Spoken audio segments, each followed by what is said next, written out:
I think President Obama has demonstrated a lack of clarity as to a foreign policy. As I've watched over the past 3.5 years, the president has had some successes. He's had some failures.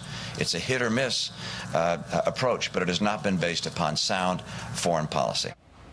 That was Mitt Romney today trying to do damage control this morning over the way he and his campaign have reacted to our latest foreign policy crisis, including the assassination of the American ambassador to Libya. But some damage just cannot be controlled. Republican Joe Scarborough said, "Who told Mr. Romney to issue a political broadside against the commander-in-chief the day after a U.S. ambassador was murdered?" Here's how Romney foreign policy advisor Richard Williamson defended Mitt Romney today. Ty Cobb was the greatest hitter of all time, and he batted about .355, and he is still the greatest hitter. There isn't something in my 63 years I couldn't have done better except con my wife into marrying me. Joining me now, Sam Stein, political editor and White House correspondent for the Huffington Post and an MSNBC contributor, and Nia Henderson, national political reporter for the Washington Post. Nia, I think that was the craziest thing I've ever read from a campaign spokesperson. I have to read it again because it is absolutely nutty. He's saying that it's okay, saying he's comparing Mitt Romney's performance to Ty Cobb's batting average, which was basically Ty Cobb did well about a third of the time, and he was out and wrong all the rest of the time. And this guy seems to think that's okay for a presidential candidate, and it's especially okay apparently on foreign policy.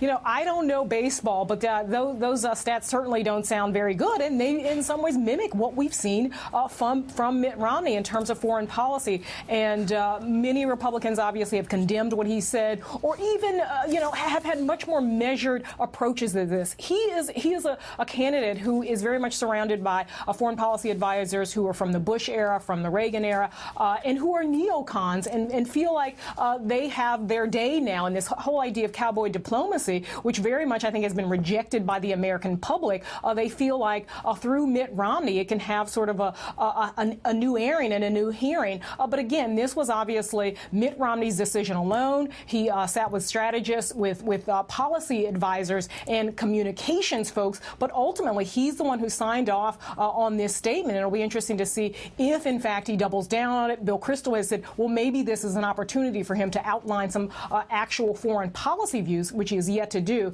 but so far he just looks like he's doubling down on this statement. Sam Stein, this comparing Mitt Romney's performance to a baseball batting average has got to get this guy Williamson fired by midnight tonight, right? There's no way he's on the payroll in the morning. No, I think he'll stay on the payroll. Unfortunately, it's a bad analogy, obviously. You know, there's an issue here, which is, you know, Mitt Romney could have conceivably waited 12 hours, woken up, seen the news, and said, listen, we all mourn the loss of life here, but it's time to really look at President Obama's strategy vis-a-vis the Arab Spring. And that would have sparked a conversation that may have been more damaging to President Obama, certainly probably been more damaging to President Obama than what's transpired currently. The problem I think Mitt Romney has is that there's about 3 different factions within the Republican Party with respect to foreign policy. There's the people who are unapologetically pro-international engagement, the neocons who think you can use military might to shape the world in your image. There are people who want to do it more subtly. They're more realistic. And then there are the people who are the Rand Paul types, Ron Paul types, who want to disengage from the international community. So whenever Mitt Romney wants to put out a statement on Libya, he has to contend with 3 separate factions within his own party about what that statement is. And I think they look at that and they say, you know what, it's a lot easier for us to just go after President Obama on character grounds, accuse him of sympathizing with the protesters, than it is to craft something that might, you know, be a little bit confusing to members of our own party. And that's where he gets in trouble. He's not being weighty. He's actively shying away from the weightiness. Nia, the huge mistake here, in my judgment, is a Romney campaign staff that actually believed they could win a news cycle against the President of the United States during a foreign policy crisis. I don't believe that has ever happened in our politics. And it's the nature of, obviously, the presidency and the bully pulpit and the sort of stature that any president has, but it's also the nature of these conflicts. They just unfold throughout the day. Reporting on this throughout the day, I'm sure Sam had the same experience. We just learned more and more about this as we actually reported and talked to people. And so there was Mitt Romney again jumping the gun in the similar way that he did with the incident with the Chinese dissident. It was a similar situation where he waded in early and got his hand slapped in some ways, at least by Bill Kristol, for jumping in so early. But Lawrence, you're right, because sometimes the scene tells the story. And what you had this morning was Mitt Romney's advisors literally tearing down a campaign conference, a campaign rally, to set up a more somber setting so that he could deliver this statement in this sort of drabby, dark Jacksonville office. Whereas Obama, all he did was step out into the Rose Garden, and by sheer fact that he's president, he looked presidential. And sometimes we look too much into the optics and the setting. I think in this case, the optics and the settings are a huge part of the story. And Nia, there just seems to be now a developing story here about the incompetence of the Romney team. These are the same people who brought Clint Eastwood out onto the stage. These are the same people who sent Mitt Romney out onto a stage today where he could not possibly win, especially after what his staff had already done for him in this crisis earlier in the day. That's right. I mean, this is the same team. And people generally believe, and I think this is true, that Mitt Romney lost the summer. He was supposed to have something of a rebound in August with the choice of Paul Ryan and then the convention, but all missed opportunities. And here again, I think they thought they would have some opportunity to score some points against the president, primarily because Mitt Romney doesn't actually have a foreign policy record, nor has he outlined any foreign policy strategy. So all he has is rhetoric, this sort of red meat rhetoric, which Sarah Palin agrees with and Alan West, but it's certainly not within the mainstream of where Americans are at this point. Sam Stein, does this kind of thing that makes Republicans more nervous than the polls are making Republicans about how the Romney campaign is going? Yeah, and you hit on the main point, which is that they're not sure it's being run as an effective campaign. The convention, Clint Eastwood gaffe, whatever you want to call it, was hugely embarrassing. I think people looked at it and said, this is not a professional operation.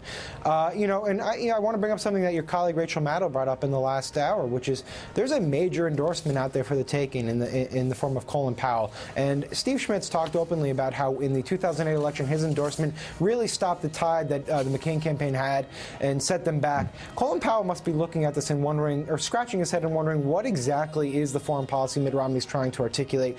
Do I feel comfortable with someone like this in the White House? Should I go out publicly and endorse Obama again this cycle? If he were to do that, that would be a huge blow to the Romney campaign. Well, Nia, I don't think there's been any possibility of a Colin Powell endorsement of Romney, especially since Colin Powell criticized him months ago for saying that Russia was our biggest foreign policy problem. That's right, and he said that the people who are surrounding Mitt Romney in terms of foreign policy are far to the right. That just seems unlikely. But again, if he does step out and come out and endorse Barack Obama, I do think that would be a boon to Barack Obama. But let's face it, President Obama already has a lead on these issues.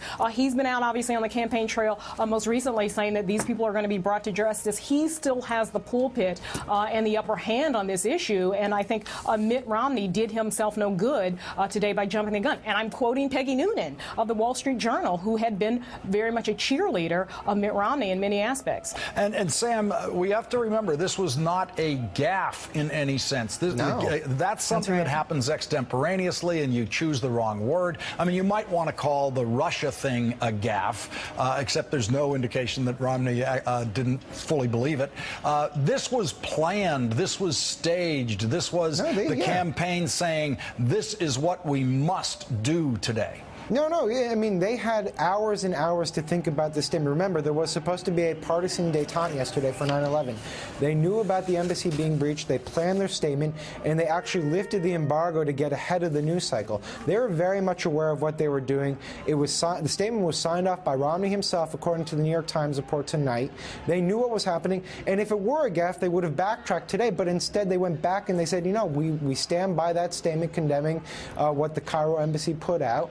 So, no, this was planned from the beginning, and they totally miscalculated what would happen once they decided to say Obama was sympathizing with the protesters. Sam Stein and Nia Henderson, thank you both for joining me tonight. Thanks, Lawrence. Thank you, Lawrence.